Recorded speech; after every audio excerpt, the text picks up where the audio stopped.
मुझे याद है जब मैं स्कूल में था तो मेरा सबसे वर्स्ट सब्जेक्ट था हिस्ट्री। एंड आई गेस आप लोगों में से भी काफी लोगों का होगा, अगर हाँ तो कोई नहीं, बट हम अकेले नहीं है जिसे हिस्ट्री में इंटरेस्ट नहीं था। इस लाइन में चाइना भी आता, क्योंकि तीनों को हिस्ट्री याद नहीं। बट हिस्ट्री की ना एक बहुत अच्छी चीज ये होती है कि ये रिपीट होती है बार बार और हमें सिखा के चली जाती है कि what to do and what not to do. अगर आपको ये कुछ पल्ले नहीं पड़ा है तो don't worry, I explain in this video later. इस वीडियो में हम बेसिकली ये समझने की कोशिश करेंगे कि कैसे डे बाय डे एक फ्यूचर कॉन्फ्लिक्ट हमारे करीब आता जा रहा है, क्योंकि not everyone is actually a good learner, है ना, as simple as sounds. China is one of the world's leading countries, not only in term of population, वो तो है ही, but also in economy and technology, and without any doubt it is the biggest success story of 21st century। and अब ये biggest success story India को isolate करने के पीछे पड़ी हुई है। अभी रिसेंटली चाइना पावर एंड एक कंपनी है, let me check, front works organisation, जो कि एक कमर्शियल आर्म है पाकिस्तानी मिलिट्री की। उन्होंने एक डील करी for constructing a dam, Bhasha dam, जो कि पीओके में है, पाकिस्तान ऑक्युपाइड कश्मीर में। और इंडिया को सब पता है कि हाँ भाई वो हमारा है, और ये बात चाइना को भी पता है कि ये एक डिस्प्यूटेड टेरिटरी है। स्टिल चाइना ने वहां पे 70% स्टेक के लिए, मतलब डैम बन रहा है पाकिस्तान में, 70% स्टेक चाहिए चाइना, 70% स्टेक के लिए कॉन्ट्रैक्ट फाइनल किया इवन ड्यूरिंग द पेंडेमिक। और अजीब बात यह है कि ये इंडिया, मतलब सीरियसली ये बहुत अजीब बात है कि अभी इंडिया इसके लिए कुछ खास कर भी नहीं सकता ड्यू टू वेरियस रीजंस। इसका कोई एक पर्टिकुलर रीजन नहीं है। इसके बाद अभी चाइना ने हमारे बॉर्डर पे कुछ हेलीकॉप्टर्स भेजे, जिस वजह से इंडियन एयरफोर्स को वहां एक्टिव होना पड़ा। And the list goes on कि चाइना क्या क्या कर रहा है। मैंने अपनी पिछले भी एक आध वीडियोस में समझाया है। तो आज हम इस वीडियो में ये डिस्कस करेंगे कि चाइना कैसे India and even rest of the world के लिए एक सरदर्द बन चुका है। नॉर्मली ऐसा होता है कि कम्युनिस्ट मॉडल ऑफ गवर्नमेंट जो है ना, उसको नेगेटिव देखा जाता है कि कोई अगर कहीं पे कम्युनिज्म चल रहा है तो वो गलत है। ऐसा जनरल एक परसेप्शन होता है इवन मेरे, आपके और एक लेमन पर्सन के दिमाग कि जो कम्युनिस्ट गवर्नमेंट होती है वो एक हर्डल होती है इन डेवलपमेंट और हमेशा केओस क्रिएट करती है। बट यहाँ पर चाइना एक एक्सेप्शन है और ये तो हम सबको भी मानना पड़ेगा।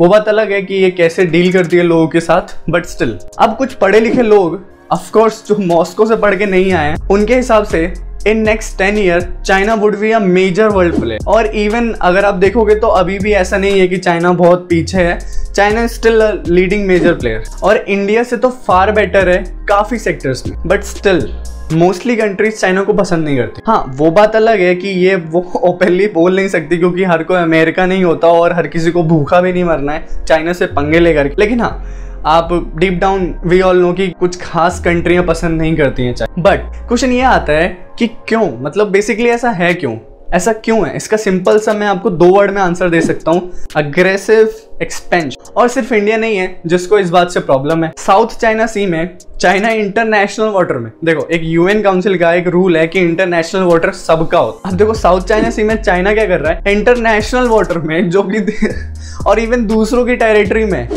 ह्यूमन मेड आइलैंड्स बना रहा है। मतलब वहां पे वो जाके बीच समुद्र में आइलैंड बना रहा है और फिर उसको कन्वर्ट कर दे रहा है अपने मिलिट्री बेस में। मतलब सीरियसली चाइना ना पाकिस्तान से भी एक स्टेप आ गया है। अकॉर्डिंग टू चाइना, जो भी एयरक्राफ्ट, मतलब plane, aeroplane, commercial aeroplane basically South China sea से क्रॉस करेगा, उसको परमिशन लेना पड़ेगा कम्युनिस्ट पार्टी से चाइना की। मतलब अब इंटरनेशनल वाटर में, इंटरनेशनल मतलब एरोस्पेस में चलने के लिए लोगों को चाइना से परमिशन लेनी पड़ेगी अकॉर्डिंग टू चाइना। अगर मैं आपको कंट्रीज की लिस्ट बताऊं ना तो ये सिंपली खत्म ही नहीं होती, इंडिया के अलावा। ऑफ कोर्स इंडिया तो है ही, फिर भी let me tell you, Taiwan, Russia, Japan, North Korea, South Korea, Myanmar, Vietnam, Nepal, and इसके बाद भी कुछ रीजन्स हैं जो पहले इंडिपेंडेंट थे बट अब चाइना से मर्ज हैं क्योंकि उनके पास कोई ऑप्शन नहीं। और बेसिकली इनको मैं आपको कह सकता हूँ तिब्बत, जहां से दलाई लामा थे, हांगकांग एंड मकाओ। और अगर आपको पता है तो हांगकांग में पिछले करीब 6 से 8 महीने से प्रोटेस्ट हुए थे और ड्यू टू कोरोना वायरस ये प्रोटेस्ट अब रुक गए हैं, क्योंकि बेसिकली उनको भी ठीक रहना था। पर वो बहुत लाखों लोग आके वहां पे पिछले 6-8 महीने से प्रोटेस्ट कर रहे थे। वैसे जनरली आपके दिमाग में क्वेश्चन आ सकता है कि चाइना के पास इतनी पावर आती कहाँ से? तो मेरे ख्याल से चाइना का जो 90% पावर है ना, उसका क्रेडिट मैं दूंगा इसके एक्सपोर्ट्स को, और यही चाइना की स्ट्रेंथ भी है actually. Unfortunately China not only export goods but also cheap labour, वो भी खुद की कम्युनिस्ट पार्टी को बचाने के लिए। ऑफ कोर्स ये चाइना के लोगों के लिए खराब है, पर उससे चाइना की कम्युनिस्ट पार्टी को कुछ खास फर्क पड़ता नहीं है। यहाँ पर अगर आप इंडिया के कॉन्टेक्स्ट में देखोगे ना, तो इंडिया और चाइना में एक ये सबसे बड़ा डिफरेंस है कि यहाँ पर कंपनीज इसलिए नहीं आती काम करने के लिए। एक रीजन है बहुत बड़ा कि हमारे यहाँ पे लाखों लेबर लॉज है, ठीक है, मतलब नॉट लाखों but yes number of labour laws हैं एक सिंपल चीज के लिए। और अगर थोड़ा भी कुछ होता है ना हमारे यहाँ किसी को, तो हजारों एनजीओ आ जाते हैं उसको सपोर्ट करने, जो कि गलत नहीं है। मैं बस आपको ये बता रहा हूँ कि क्या फर्क है। तो एक लेबर के राइट के लिए हजारों एनजीओ आ जाते हैं, चाइना के केस में ही नहीं है। अभी रिसेंटली उत्तर प्रदेश इंडिया का पहला स्टेट बना है जिसने ऑलमोस्ट हर लेबर लॉ को खत्म कर दिया। और ये देख के लगता है कि थोड़ा तो होप है कि एटलीस्ट कुछ तो अच्छा हो रहा है जहाँ का सीएम पढ़ा लिखा है। लेकिन आपने ऐसा कुछ मीडिया से सुना नहीं हुआ, क्योंकि लोग अभी योगी आदित्यनाथ को उनके कपड़ों से जज करने में बिजी हैं। एंड फिर ये लोग आगे कहते हैं कि स्टेरियोटाइप्स को हमें खत्म करना पड़ेगा। अरे खत्म करना पड़ेगा, तो फिर ये लोग आके स्टेरियोटाइप्स खत्म करने की बातें करते हैं। कैरी मिनाटी के वीडियो को स्टेरियोटाइप्स कहते हैं। मतलब एक वीडियो का लेयर खोल लिया पूरे वीडियो का। तुम एक वीडियो को स्टेरियोटाइप्स कह रहे हो, बट किसी को किसी के कपड़ों से जज कर रहे हो, वो स्टेरियोटाइप्स नहीं है। खैर कोई नहीं, झेलना पड़ेगा। अच्छा, पॉइंट पे आते हैं। चाइना का जो है ना वो मिलिट्री बेस है, इवन पाकिस्तान और श्रीलंका, जो कि चाइनीज को या किसी को या इवन आपको सुनने में लगे साउंड्स लाइक गुड, ठीक है, good strategy, but they have failed to realise that ये पॉलिसी जो है ना ये रिवर्स भी हो सकती है।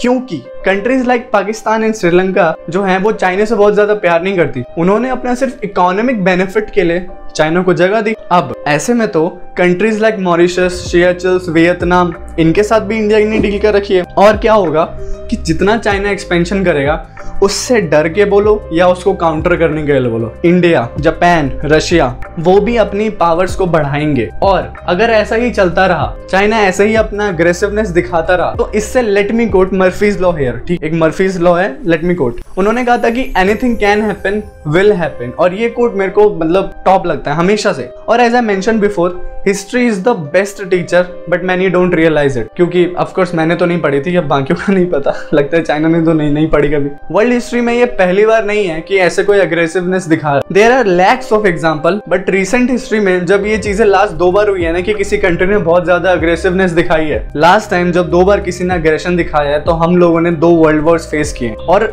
उन्हीं की कंट्रीज की अग्रेशन की वजह से उनका डिस्ट्रक्शन हो गया। बट अनफॉर्चुनेटली वॉर से डैमेज तो लाइफ और प्रॉपर्टी का दोनों साइड होता है, किसी एक का नहीं, ये सबको पता है। इसलिए कोई चाइना को फिलहाल उतना जवाब नहीं देता। इवन अमेरिका, ऐसा नहीं है कि डरता है कोई या बाकी कंट्रीज कोई डरती है चाइना, स्टिल उनको पता है कि पोटेंशियल रिजल्ट क्या होगा। लेकिन हम जो इंसान होते हैं ना, हमारे यहाँ एक खास चीज होती है, इसको कहते हैं ब्रेकिंग पॉइंट, जो कि इनएविटेबल ट्रूथ है मैनकाइंड का। क्योंकि लास्ट कुछ ईयर में चाइना ने अपनी मिलिट्री स्पेंडिंग्स को काफी बढ़ा दिया है और वो सेकंड नंबर पे आता है ओनली आफ्टर अमेरिका। इवन उसने रशिया तक को पीछे छोड़ दिया है। तो ऐसा नहीं है कि वो 160 या 150 बिलियन जो है वो सिर्फ शो ऑफ के लिए, खिलौने बनाने के लिए कर रहा है, नहीं। इट्स लुक लाइक कि चाइना है ना प्रिपेयर कर रहा है किसी फ्यूचर कॉन्फ्लिक्ट के लिए, और एटलीस्ट मुझे तो यही लगता है। इंडिया ने फॉर्चुनेटली किसी भी कॉन्फ्लिक्ट से ना खुद को हमेशा बहुत दूर रखने की स्टिल कोशिश की है। स्टिल हमने 2 वर्ल्ड वॉर्स में पार्टिसिपेट किया उस टाइम पे जो भी सिचुएशंस थी उसकी वजह से, लेकिन हमने किया है।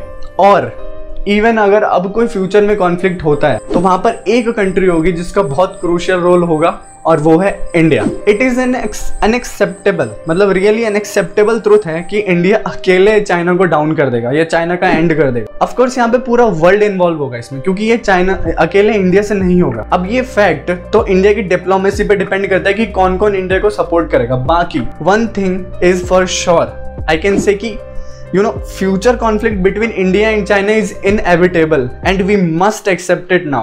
बाकी आपको क्या लगता है कि गाइस कि चाइना का ये जो डोमिनेंस है ये कहाँ लेके जाएगा वर्ल्ड को एक दिन? Let me know in the comments. Have a nice day, piece.